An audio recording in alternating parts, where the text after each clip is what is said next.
Ola, son María Canosa e vou vos ler a primeira páxina do lado do que dormes, que curiosamente fala de algo que estamos dando últimamente un novo concepto, o tempo. Volver á infancia, moito máis que un desexo ou un sentimento. Hai meses que se converteu nunha necesidade, un soño imposible que me acompaña dormida e tamén experta nestes extraños instantes nos que se detén o tempo. O falar, porque o tempo non ten parada. Con todo, ás veces penso que se detén en min por moito que sexa imposible. Será que é a inversa, que paro eu no tempo, quedo prendida nun instante aínda que a cabeza continúa voando ao seu ritmo, veloz. O tempo, o culpable de todo isto, de todo, si, el, o tempo.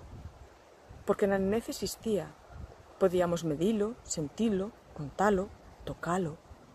Xa perdín a conta dos segundos, a súa cadencia, o ritmo que seguen ao perseguírense. 1, 2, 3, avanzan equidistantes, espesos. Tic, tic, tic. Escoitábase a agulla avanzar pola esfera do reloxo da sala. Se aguzaba o oído, tamén daba coa frecuencia do que penduraba da parede da cociña. Hoxe serían luces vermellas nos dispositivos digitais, o do microondas, o do forno, o do termómetro ambiental. Ata niso perdeu a maxia o tempo.